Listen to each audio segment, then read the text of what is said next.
Gravar nos dois sistemas. Estou bem.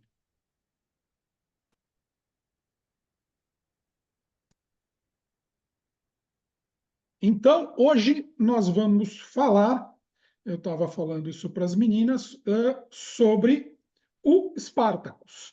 Então, eu estou trazendo aí a estátua dele, essas duas primeiras fotos do lado esquerdo, são a estátua dele que está no Museu do Louvre, né, que foi feita pelo Denis Foyatier, um escultor do século XIX, né, do estilo neoclássico, e que ela foi feita para estar lá nos Jardins das Tulheries, no que seria uma Avenida dos Grandes Homens. Uma das outras estátuas que está lá dos Grandes Homens, também do Foyatier, é a estátua dos Cincinnatus, né, que nós aprendemos sobre ele na nossa terceira aula, que é ele que dá nome à cidade de Cincinnati, nos Estados Unidos. Então, ambas as estátuas foram feitas por esse Denis Foyatier, né, esse francês do século XIX.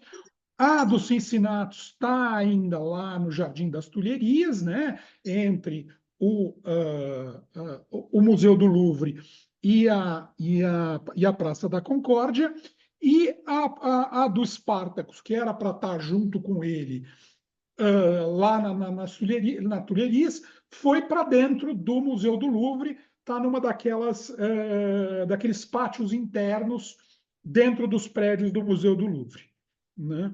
Então, essa vamos dizer, a primeira curiosidade.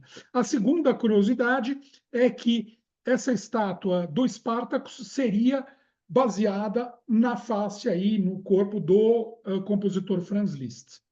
Tá certo? Então, essas são, vamos dizer, as duas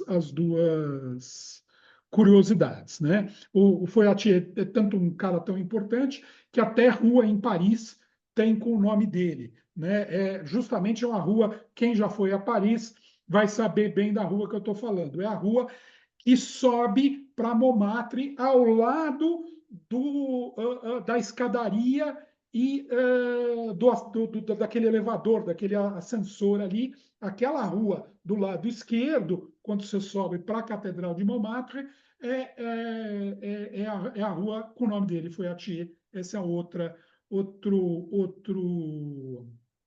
curiosidade a respeito desse escultor, dessas estátuas. Então, essa é a curiosidade. Vamos ao Espartaco. Então, como eu estava dizendo, o Espartaco era um mercenário, né, de origem trácia, né, que foi agregado àqueles exércitos auxiliares das legiões romanas, aqueles exércitos que eram de outras cidades ou eram feitos por mercenários que lutavam ao lado das legiões romanas, né? Geralmente as legiões romanas eram perfiladas no centro do campo de batalha e essas forças auxiliares iam, vamos dizer assim, pelos flancos, né? Então, ele era integrante de uma dessas forças, ele fugiu, né? Ele desertou, foi capturado e virou um gladiador, né? E aí, no ano de 73 a.C., ele lidera uma revolta, né? Dos gladiadores que estavam lá naquela escola com ele e provoca uma guerra civil de quase 3 anos, 2 anos e alguns meses, né, que vai ser muito difícil, inclusive de Roma. Roma vai ter muito trabalho com ele para debelar essa rebelião, né? E então é um fato muito marcante, né, que gerou mais de um filme, né? Eu gosto mais daquela versão clássica. Essa versão moderna eu estava contando que eu nem vi. Como eu gosto muito daquela, eu fico com medo que a versão moderna não seja boa e eu vou me decepcionar. Mas preciso ver essa versão moderna. Algum de vocês já viu essa versão moderna do Spartacus? Eu, Não, eu vi, mas eu nem Não. lembro Você não lembra? direito. Eu vou até pegar aqui no Google para olhar. É, Mas eu não vi a antiga, né? vi não. a Vou antiga é com ver. aquele que é Ah, o pai daquele que tem o furo no queixo, o, nossa, como é o nome dele? O Ah, Robert Mitchum? Não. não é o Robert Mitchum, né? Quer ver? Vamos ver aqui. Spartacus. 300, né? É o 300 Não, o filme? o 300 é o grego. Ah, eu acho que eu vi foi o 300. Não, é o filme com o Kirk Douglas, pai do Ah, o Michael Kirk Douglas. Douglas. Ah, O Kirk Douglas, que também tem o buraco no queixinho e tal. É é. aquele galã totalmente à moda antiga, né? É um filmaço, é um filmaço. Eu recomendo ver esse, procurar esse filme que é de 1960, que é que é do Stanley Kubrick, né? Aquele famoso diretor americano, né? De ascendência alemã, que fez esse filme com o Kirk Douglas. Laurence Olivier é um grande elenco, né? É um grande elenco. E, nossa, vale muito a pena. O Já novo, anotei já aqui. não sei. Feriado. É. E, então, voltando lá à guerra. O que eu estou trazendo aqui? A Trácia, para vocês lembrarem, é essa coisa aqui em amarelo, né? Que hoje em dia seria o sul da Bulgária, seria a parte ocidental da Turquia e um pedaço aqui da Grécia. Quer dizer, hoje onde está Istambul, que foi Constantinopla, aqui nos dois estreitos do Mar Negro para o Mar Mediterrâneo, era onde era a Trácia, né? Para vocês saberem onde é que é esse lugar que veio esse sujeito, o Espartacus. E aqui, nesse outro mapa aqui da Itália, da Península Itália, a gente vê que ele estava lá em Capua, em 73, ele era um gladiador escravo de um sujeito chamado Lentulus Batiato, né, em Capua, que era uma cidade importante e que tinha lá essa escola de gladiadores. A maioria deles tinha essa condição de escravo, né? Eram pessoas ou capturadas em guerras ou capturadas na situação dele porque desertaram das Forças Armadas e tal. E ele era um cara muito, muito, muito carismático,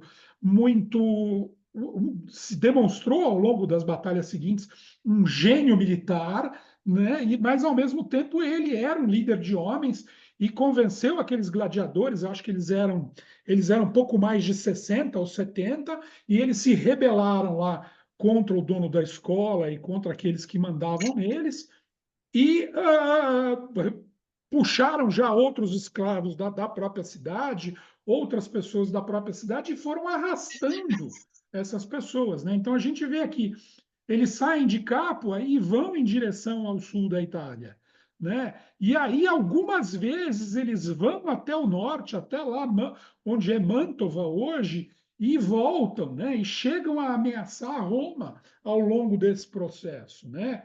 Ele chega a reunir, para vocês terem ideia, ele chega a ter um exército com 90 mil homens, né? Então, não é pouca coisa, né? Ele realmente provocou uma nova guerra civil dentro da República Romana. Não foi uma coisa absolutamente simples, não era vamos dizer, uma mera revolta regional. Não, era uma coisa que, de fato, ameaçou o poder romano, o status quo romano, né? Então, eles eram 78 lá na escola, né? Segundo o Plutarco. Um outro historiador, o Floro, acha que eles eram no máximo 30, mas, enfim, eles conseguiram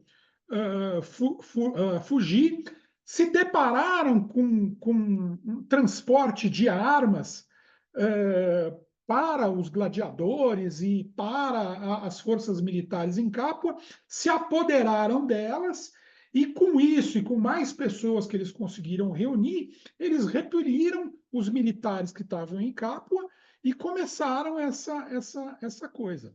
Eles chegaram a mandar aqui para o sul, nessa primeira fase da guerra, Roma chegou a mandar 9 legiões diferentes ao longo dos 2 primeiros anos para interceptá-los e para tentar parar essa guerra. E ele foi vencendo todos, né? Porque, né, ele uniu, né? Nós temos que pensar que o que acontecia? Aquele problema da cidadania, né? Na aula passada, a Maíra não viu, mas eu falei da chamada guerra social, foi uma guerra por cidadania romana. Essa questão da cidadania era uma questão que afetava muito todo mundo que não tinha esse status, porque era mais ou menos, vamos fazer um grosso modo, como se você estivesse num regime de apartheid. Quem não era cidadão romano não podia exercer uma série de atividades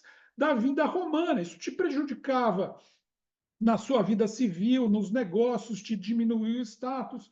E tinha muita gente que morava em cidades, né, vamos dizer, italianas, na Península Itálica, sob o poder de Roma, associadas a Roma, e tinha muita raiva porque não conseguia a cidadania romana. E apesar deles terem cada vez mais aberto isso, concedido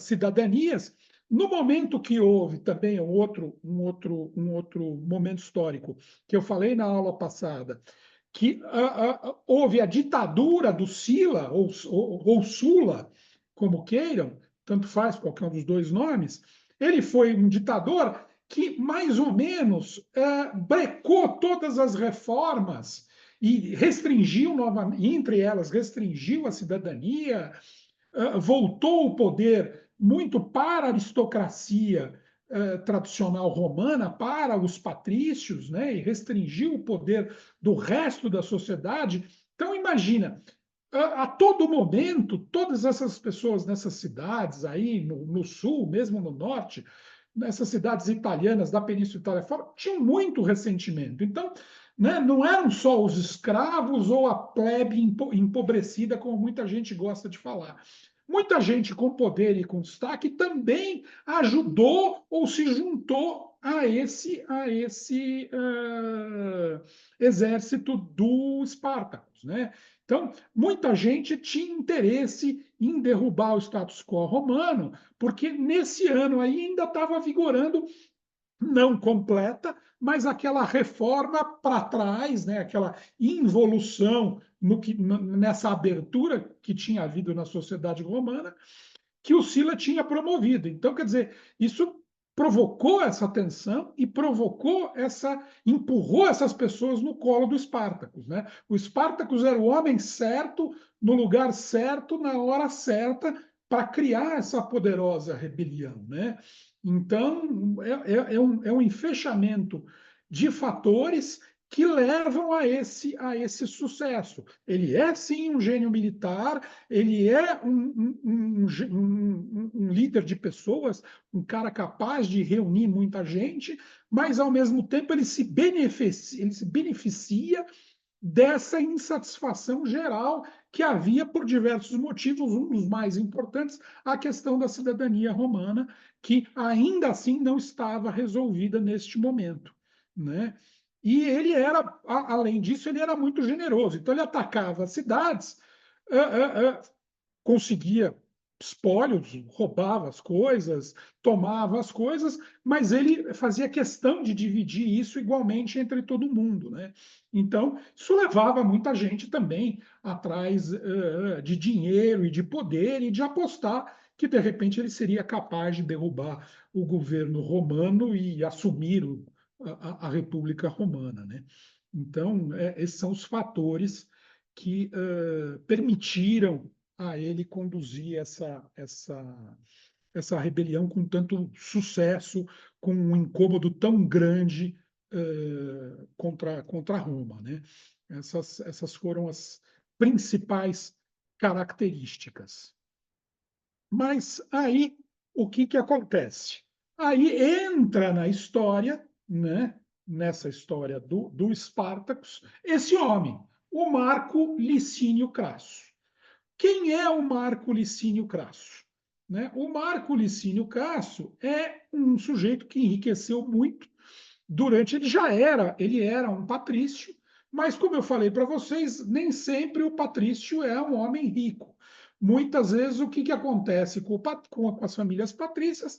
Elas acabam se empobrecendo ao longo do tempo. Eles são senadores, eles têm, vamos dizer, aspas, sangue azul em Roma, eles têm poder de influência e tal, mas muitas vezes eles não tinham dinheiro. E essa era a questão da família do Crasso. O Crasso estava meio à margem e tal. Mas ele se aproveita, ele, até no primeiro momento, quando o Sila sobe ao poder e inicia a ditadura dele, ele tem que fugir, porque ele era no princípio, aliado de inimigos do Sila.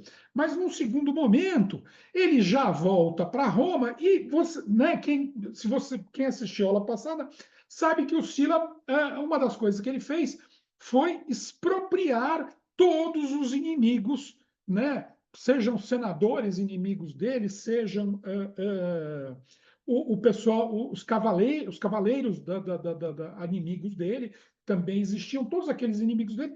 Ele, além de exilar, matar e tal, ele tomava as propriedades e depois vendia essas propriedades em asta pública.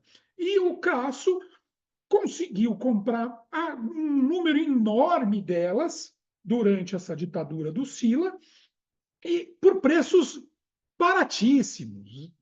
Sei lá qual, ninguém sabe exatamente qual era o esquema que ele tinha, mas ele conseguia muitas vezes ser o único licitante, o único que dava uma oferta lá baixíssima e as coisas eram entregues para ele. No momento seguinte, depois que o Sila caiu, né, uma das providências que ele tomou foi aumentar o Senado. E aí trazer muitos cavaleiros, homens novos, como eu já falei para vocês, que eram chamados para dentro do Senado. E aí esses homens também queriam se afetar poder, queriam mostrar o seu dinheiro e queriam aquelas propriedades que o Crasso tinha comprado por nada. E aí o Crasso vendia para eles pelo valor lá em cima. Então o Crasso montou uma fortuna no período do Sila e nos anos logo posteriores enorme. Ele especulou com esses imóveis até dizer chega. Existe até uma anedota que ele teria montado o primeiro corpo de bombeiros de Roma. Só que o corpo de bombeiros de Roma dele funcionava de uma forma completamente diferente do que a gente entende por bombeiro. Ele montou uma equipe de combate a fogo, ele tinha, sei lá, bombas para puxar água do rio, ou de recipientes para apagar o incêndio. Ele sabia que uma casa, uma propriedade estava incendiada, o que ele fazia? Ele ia lá para lá com a turma, mas antes de apagar o fogo, ele negociava uma compra, chegava para o sujeito e dizia: olha, sua casa está pegando fogo, vai ser destruída, eu compro ela já, portanto. Óbvio, preço muito baixo. O sujeito, no desespero, vendia para ele, no momento seguinte, ele apagava o fogo e ficava com a propriedade não inteiramente incendiada, mas por um preço muito baixo. Né? Dizem que o Plutarco conta que ele, inclusive, depois de ter adquirido muito dinheiro, ele ainda fazia isso com a prática de continuar angariando dinheiro e poder. Então, nesse momento, lá em 71 a.C., ele já era um senador extremamente rico, extremamente poderoso e, portanto, extremamente influente. Né? Nessa época, a corrupção começa a campear muito grande em Roma. Né? Então, aquela coisa, precisava botar muito dinheiro, precisava comprar voto do povo para se eleger para os cargos da magistratura, para ter os cargos políticos. Então, ele vivia disso, de emprestar dinheiro também, de financiar esses candidatos às magistraturas, aos cargos públicos. Ele estava no meio de todos esses esquemas, estava no epicentro, né, por causa dessa capacidade financeira que ele tinha, estava no epicentro da política e dos negócios em Roma. Então, tinha tremenda poder. E, por causa disso, o Senado acabou concedendo para ele, né, poder de império excepcional. Né? Se vocês lembrarem, o poder de império é o poder de comandar forças militares. Ele não era um cara com experiência militar, mas ele tinha o dinheiro para reunir, né, já que naquele momento você precisava. O Sila também já tinha feito essa transformação, né? O exército romano tinha deixado de ser um exército de cidadãos e agora era um exército profissional, pago, seja de cidadãos romanos, seja de cidadãos de fora, associados a Roma, né? Os clientes, enfim, todos eles passaram a ser pagos. Então, para que interessava chamar o Crasso? Para que ele financiasse novas forças militares para vencer o Espartaco. Ao mesmo tempo, ele também tinha interesse, porque ele também tinha comprado propriedades rurais pela Itália inteira, pela península inteira, e ele estava perdendo dinheiro, obviamente, com aquela rebelião, né? Aquilo estava prejudicando. Então, ele consegue reunir mais 6 legiões. Então, vocês precisam lembrar que cada legião tem entre 4 a 5 mil homens. Então, ele conseguiu reunir 30 mil homens, mais os outros 4 legiões que já existiam, que eram as legiões dos 2 cônsules eleitos anualmente. Se vocês lembrarem, cada cônsul comanda 2 legiões, né? Então, ele consegue reunir 40 mil homens. E aí ele manda um primeiro destacamento, que era só, inicialmente, a ideia desse destacamento era só observar e acompanhar os movimentos do Espartaco, dos inimigos, né? Ele manda esse lugar-tenente dele, o Múmio, mas o Múmio, não se sabe exatamente por quê, acaba batendo de frente com o Espartaco e acaba atacando frontalmente o Espartaco, sei lá, se ele é descoberto, se ele vai onde não devia, isso não se sabe com muita certeza. Mas acontece esse embate, e aí as tropas do Númio respondem muito mal a esse embate. E muitos soldados desertam e fogem desesperados do combate contra o Espartaco. E aí o Crasso não teve dúvida, né? Ele aplicou o castigo mais rigoroso que existia nas legiões romanas, que era o chamado decimatio. O que era o decimatio? Você pegava cada 10 fujões, grupos de 10 fujões, e aí você escolhia um que ia ser morto na frente dos outros 9 e das tropas que não fugiram. Então, o sujeito ia ser morto pelos seus companheiros na frente dos seus companheiros que não fugiram. E aí ele mata, sei lá, 1000 soldados dessa forma. E aí ele consegue impor ordem e impor a disciplina nesse grupo. Ao mesmo tempo, o Espartaco sofre uma divisão, né?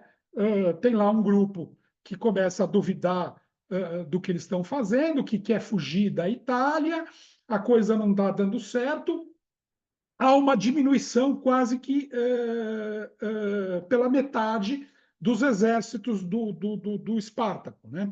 O Espartaco ainda vai para o norte mais uma vez, tenta ameaçar Roma, é cercado, volta, desce, e aí, de novo, quando está lá no sul, aí ele tenta escapar pelo Estreito de Messina, né? Para a Sicília, ele tenta sair da Península Itálica, mas, de novo, ele não consegue, e, de novo, há mais deserções, há mais grupos que acabam fugindo, o grupo dele vai ficando menor e ele começa a perder as batalhas para as legiões do Crasso, né?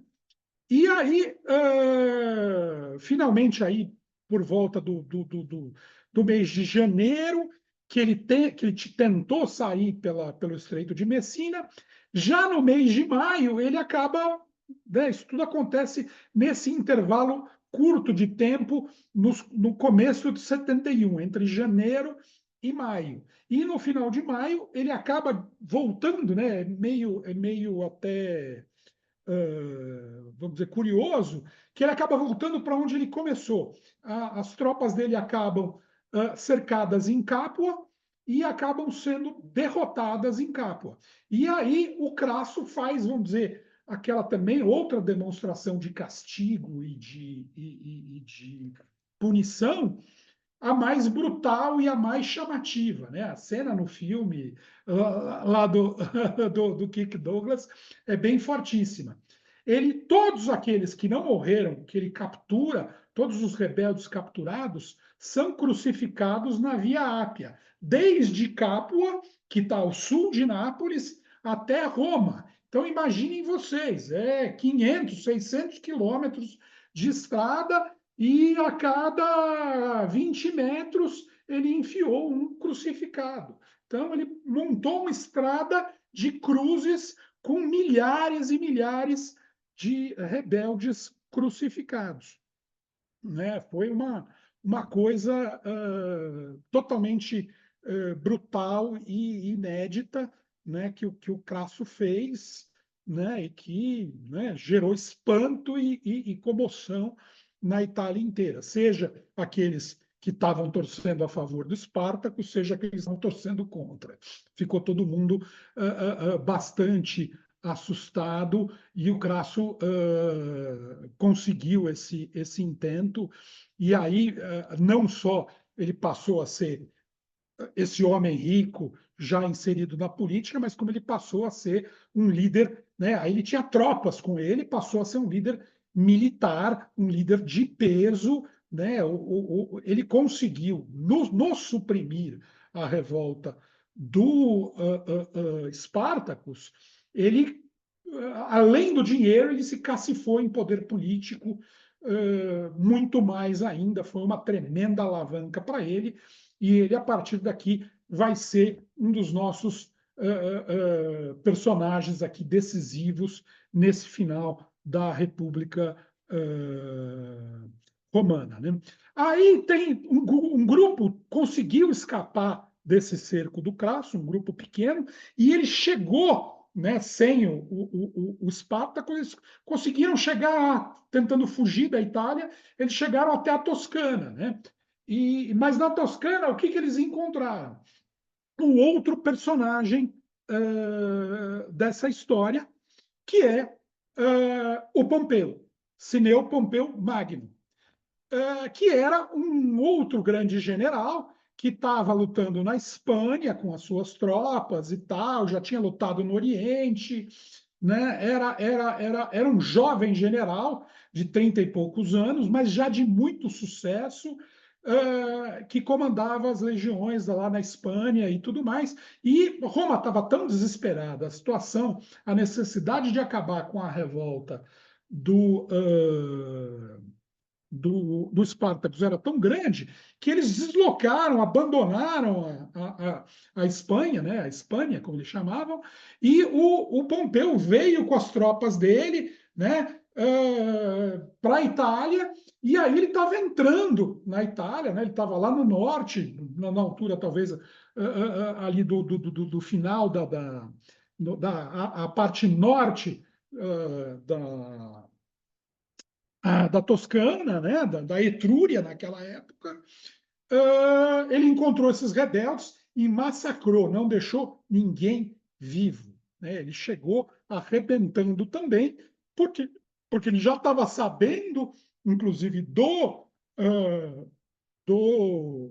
êxito do Crasso no sul, né? E sabia que com isso o Crasso ia se cacifar política e militarmente, e óbvio, ele também queria esse naco político e esse naco de poder para ele, então ele tinha que também fazer alguma coisa bem brutal, e ele massacrou esses sobreviventes da revolta do Espartacus.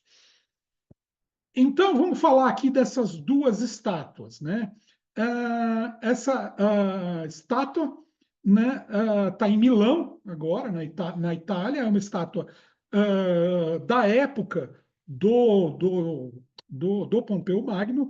Né? A datação dela é do século I a.C. Né? Foi trazida primeiro a Roma por um sujeito, e depois foi a Nápoles. Ela é muito restaurada, né? Ela perdeu muitas partes, então muito do que a gente está vendo aqui é fruto de restaurações posteriores.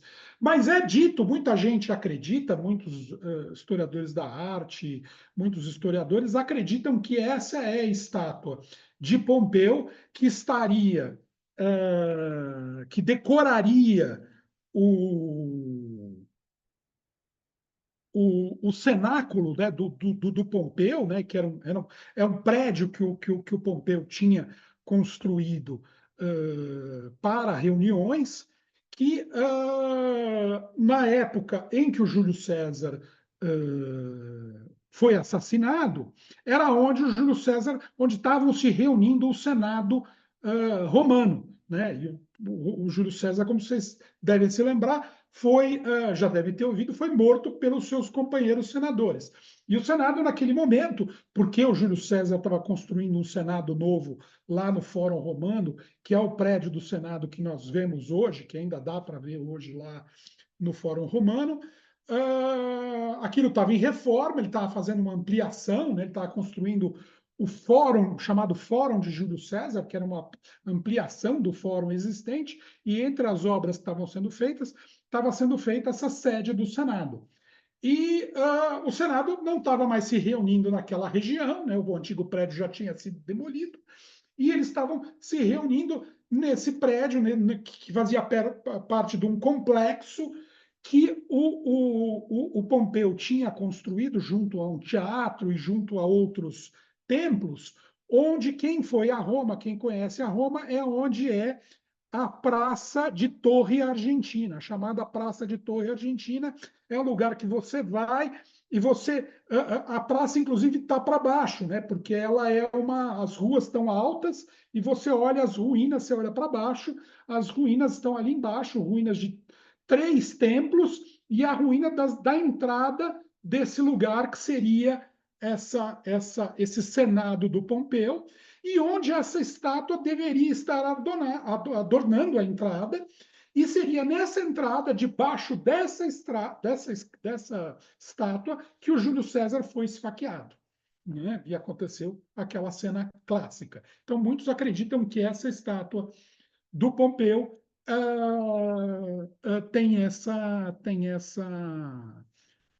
teve essa utilização. Não se tem certeza, mas acredita-se que seja ela. Muitos acreditam, muitos defendem essa posição. O busto aqui do Pompeu é um busto feito já em Florença, já no século XVII, né? Já é um busto da transição aí do barroco para o classicismo, né? O começo do classicismo na Europa, tá certo? E hoje ele está na França, em exposição do Château Vaux-Lévis-Comté, que é um chateau que servia à família real, assim como antes de Versalhes, assim como Versalhes era uma espécie também de pavilhão de caça, de lugar de férias, mas que está na posição contrária, né? Enquanto Versalhes está a oeste, noroeste de Paris, né? Esse chateau está ao sudeste de Paris, está na direção contrária, mas é relativamente próximo. Não é tão próximo como Versalhes, mas é próximo de Paris. Até eu estava vendo, existem passeios, é um lugar que parece ser bem interessante. Eu, numa próxima vez que irei a Paris, quero ver se visito esse chateau, porque lá tem diversas obras de arte bastante interessantes. Tem uma coleção de bustos romanos, né, de renascença, de classicismo depois, mas muito, muito bonitos, muito interessantes, como esse aí do Pompeu. Então, contar um pouco da história do Pompeu. Aos 36 anos, né, o Pompeu já tinha exercido o comando militar por 13. Então, dos 23 aos 36, ele foi um comandante militar. E ele já foi uma dessas primeiras exceções. Vocês lembram que eu sempre insisti com vocês que a carreira política e a carreira militar se confundem em Roma, né? São a mesma coisa. Mas isso já não passa a ser absoluta verdade no século I antes de Cristo, porque tem as reformas anteriores ao Sula, e tem as reformas do Sila, e isso acaba por transformar a sociedade e o exército. Então começam a haver grandes exceções. E, sem dúvida nenhuma, uma dessas grandes exceções foi o Pompeu, que, sem ter nunca exercido um daqueles cargos de questor, pretor, ele era um comandante militar que comandava legiões inteiras no exterior, na Espanha, no Oriente, né? E aí, depois desse triunfo, com as tropas todas na mão, o que ele, né, ali do lado de Roma, né, com duas, três legiões acampadas perto de Roma, ele falou: não, agora eu quero ser cônsul. Só que para ser cônsul era, né, vocês lembram da legislação, era 42 anos para cima. Então ele tinha que esperar 6 anos. E para ser cônsul, você tinha que ter antes sido questor e pretor. Depois você poderia ser cônsul se tivesse a idade, né? O cursus honorum que eu ensinei para vocês. Mas, a partir aí dessa primeira metade do século I, todas essas disposições começam a virar pó, né? O povo começa a botar essa coisa de ponta cabeça. E justamente, né, com toda essa força política que ele tinha e tal, ele convenceu o Senado a votar a favor dessa exceção e a autorizar ele a ser candidato a cônsul, a ser eleito cônsul. E quem é o outro, né? Lembram que são sempre dois cônsuls. Quem é o outro cônsul? Crasso.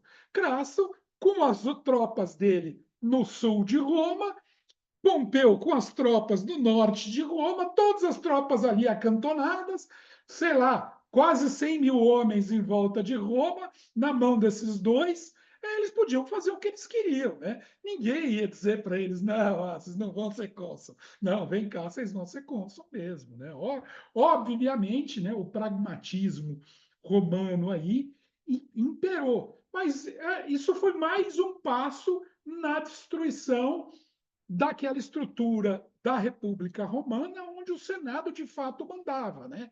Então, essa decisão de permitir os dois serem candidatos a cônsul sem ter um background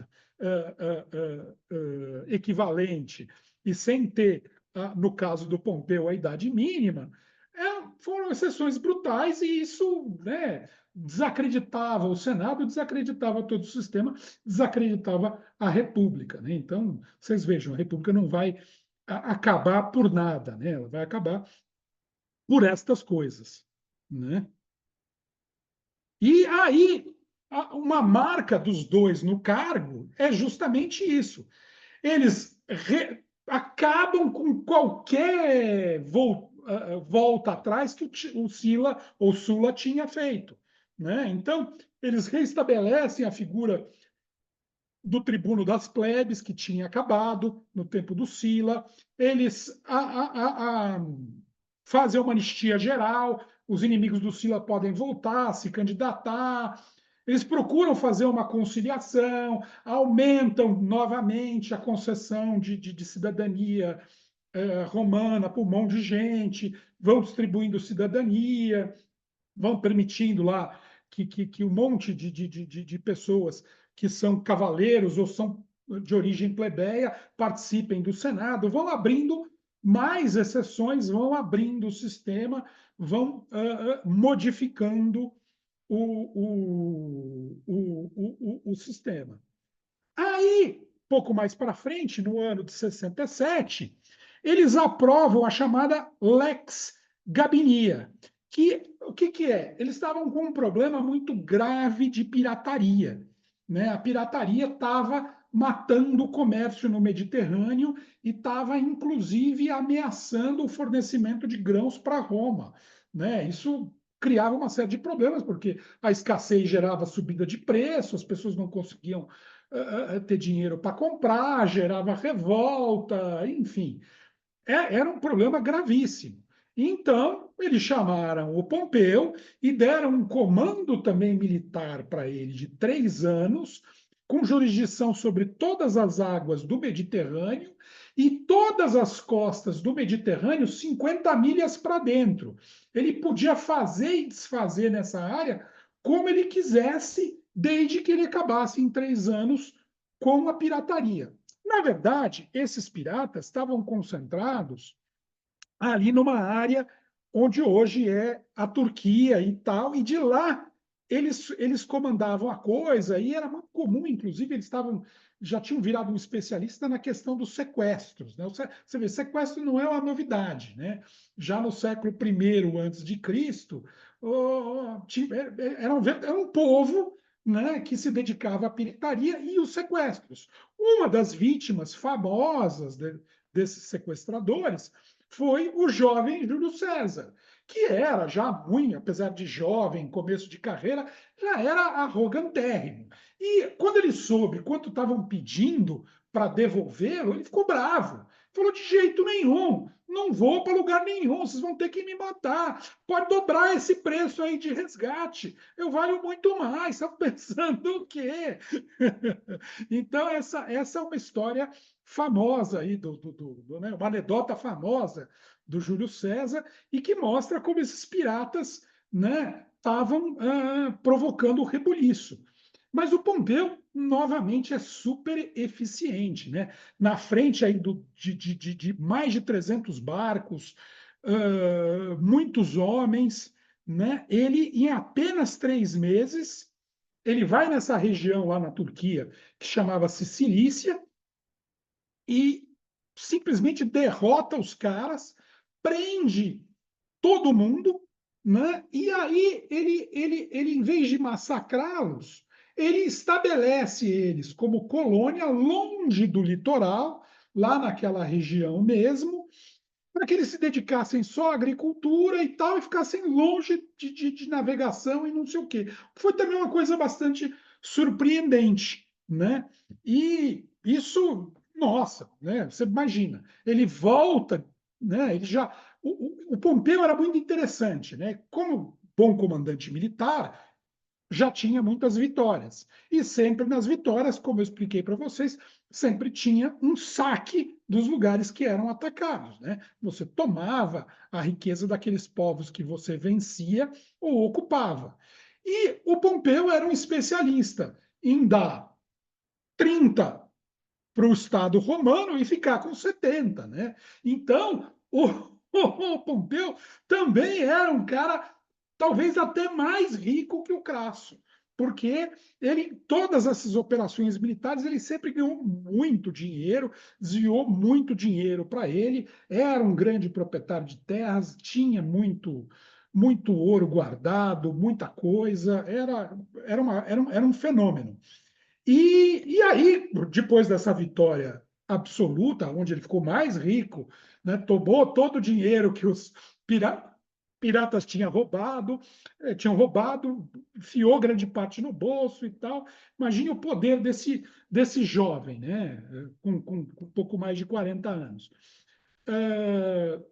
Aí eles ainda tinham um problema lá naquela região do Oriente com o rei Mitríades do Ponto, que eu já falei aqui muitas vezes. Né? O Ponto era aquele reino que sobrou lá das divisões do Oriente desde as conquistas do Alexandre o Grande. Né? E o Ponto tinha esse Mitríades que sempre quis ampliar as terras dele para cima dos gregos, para cima do Ocidente, e há muito tempo ele vinha dando trabalho para Roma, há mais de 15, 20 anos, e ninguém resolvia. Eles falaram: não, ó, Pompeu, vai lá e resolve. Então, o Pompeu ele fica no Oriente de 66 a.C. até 62, combatendo o rei Mitríades e os seus aliados e botando ordem na casa naquele lugar e, obviamente, ganhando mais dinheiro. Né? Então, vamos aqui deixar o nosso Pompeu de lado por um momento e vamos seguir. Né? para o nosso próximo personagem, né?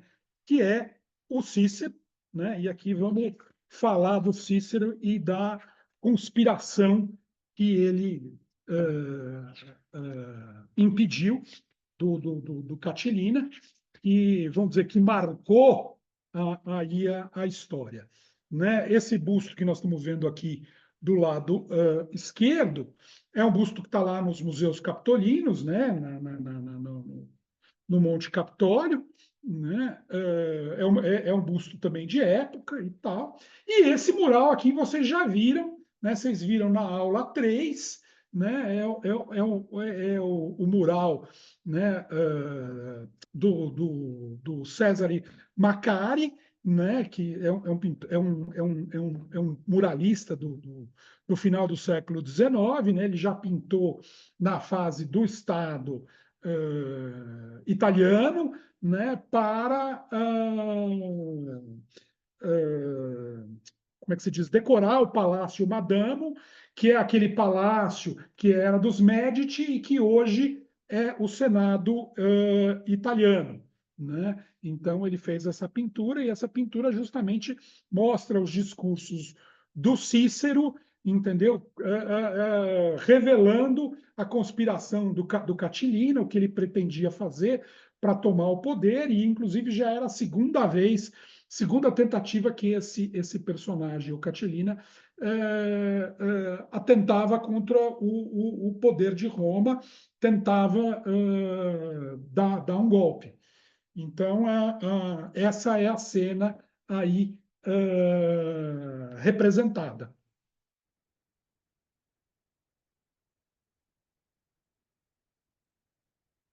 Então, essa aqui, ó, é um afresco também, né, da infância do Cícero, né? O nome dele Marco Túlio Cícero, né? Nasceu em 106 a.C. e morreu em 43 a.C., né? Esse é um afresco do Renascimento, 1464, Vincenzo Foppa, né? Atualmente está em Londres, na Wallace Collection, né? Ele tem 1 metro praticamente de altura por 1,40 m de largura, né? Esse Vincenzo Foppa foi contemporâneo aí do Leonardo da Vinci, né? Ele nasceu em 1430, morreu em 1515. Na época ele era muito afamado, ele foi muito celebrado na época e influenciou pintores importantes como o Girolamo, por exemplo, o Civicercio e outros desse tipo, né? E ele aqui faz essa representação do Cícero, já um estudioso muito jovem, né? Então, segundo especialistas, né, a influência de Cícero sobre a história da literatura e das ideias europeias é gigantesca, excede em muito qualquer outro escritor da antiguidade. Ele só se rivaliza mesmo com o autor da Eneida, o Virgílio, né? Ele junto com Virgílio, vamos dizer, são as marcas da literatura clássica. Ele não escreve obras de ficção, né? Mas os seus discursos que chegaram até nós, a sua argumentação, tanto na política como advogado, como jurista, ressoam nessa cultura, na nossa cultura, na cultura europeia, até hoje, né? Até hoje as pessoas gostam, né? No meu meio jurídico, as pessoas se tem uma descendência italiana, se tem uma ligação, adoram citar Cícero, né? E Cícero, né, se você for ler as Catilinárias, né, que são os discursos que ele fez para denunciar o Catilina, você vai descobrir argumento para tudo, né? Porque o homem era um rei da oratória e ele botou toda essa oratória dele por escrito. Ele deixou isso escrito, grande parte chegou até nós, uma outra parte se perdeu, mas enfim, só o que chegou até nós já foi suficiente, né? Ele introduziu vocábulos na filosofia e no direito, né? Evidentia, humanitas, qualitas, quantitas, essentia, né? São todas ideias e são palavras que ele vai introduzir no latim e vão representar esses pensamentos, essas ideias, né? É muito importante, né? Ele foi redescoberto pelo Petrarca durante o Renascimento, né? Foram redescobertos as catilinárias e os discursos que ele deixou escrito, e isso chega até nós, e isso é incrível, né? Vai influenciar muito o Renascimento, vai ter a parte das ideias e da filosofia do Renascimento, vai beber muito de Cícero, e, pasmem, depois os iluministas franceses vão ter Cícero em alta conta e vão ter Cícero para fundamentar as ideias absurdas deles, dos iluministas franceses. É um negócio, ou seja, o Cícero consegue, inclusive, esse feito maravilhoso, né? Agradar gregos e troianos, né? Agrada lá o Renascimento, agrada aos iluministas, agrada a juristas tradicionais, defensores da ideia da república e etc. Né? É realmente um homem muito maior. A gente poderia fazer, acho que, várias aulas sobre o Cícero, porque tem muita coisa para se estudar sobre ele. Ele é realmente um grande personagem da nossa história, né? Você imagina, não só os franceses, né? Os ingleses também, o John Locke, o David Hume, também tiram ideias do Cícero, né? E ele nasceu plebeu numa cidade pequena, Arpino, numa cidade montanhosa, né, 100 quilômetros de Roma, né? Desde cedo, como mostra aí o afresco, sempre foi um estudioso talentoso, né, muito dedicado, né, o que permitiu que ele estudasse direito e conhecesse os grandes juristas da época dele, e todo mundo via nele muito jovem, um grande potencial, né, e ele dominava o grego e o latim como ninguém, que era uma condição absolutamente sine qua non para ser um intelectual naquela época, um intelectual romano, né? Ele nunca teve, né? Ele sempre foi muito mais um intelectual, mas ainda assim, ele, como cidadão, ele ainda foi um cidadão romano que serviu militarmente, né? Ele fez aquele cursus honorum exatamente como era feito. Então, ele serviu como pretor, ele serviu antes como questor, ele foi fazendo esse caminho, apesar de não ter um destaque na vida militar, mas ele fazia porque ele achava que ele tinha que ocupar esses cargos, ele tinha que ocupar o espaço político. Ele, como advogado, já no começo da carreira dele, lá no tempo do Sula, ele já pega um grande caso, né, que era um caso de parricídio, para defender o cara que estava sendo acusado de ter matado o próprio pai.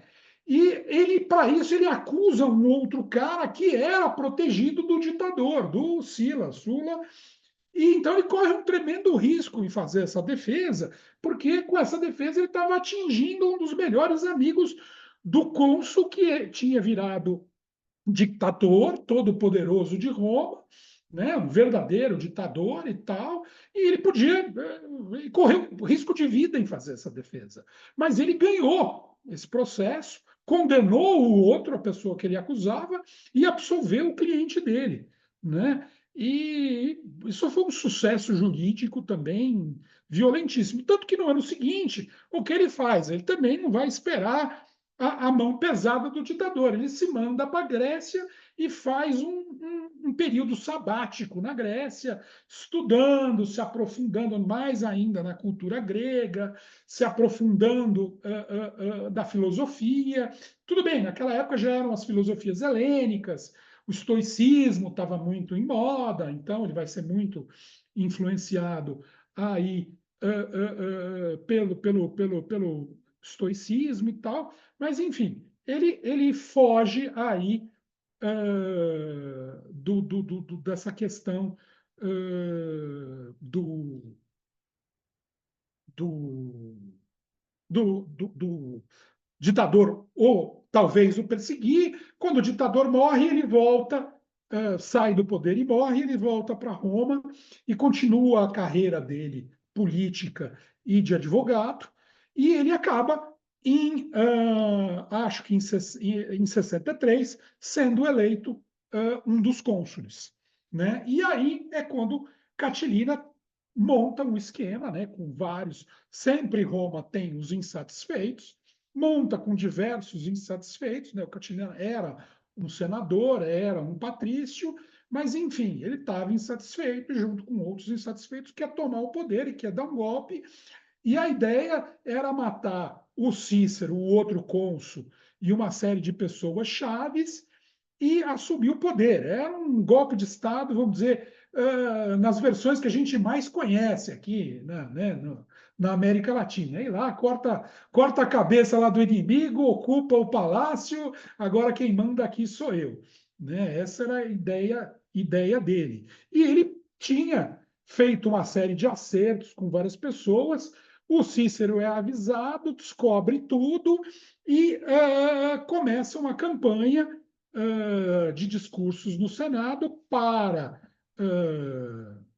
desacreditá-lo e impedir o golpe, né? E no qual ele tem um sucesso brutal, né? Muitos caras que estavam do lado do Catilina percebem que a coisa mudou, o barco mudou de lado e mudam de lado. Ah, não me citou, já corro aqui para dizer, ó, não é nada disso, é mentira, estou com vocês e tal. O Catilina foge com outro grupo, mas os que ficam, aí todos eles são presos, né? E, e esses presos, aí começa um movimento no Senado de que, olha, não tem aqui pena de prisão, pena de dizer, tem que matar essa turma não dá, a gente não pode permitir, tem que acabar com eles.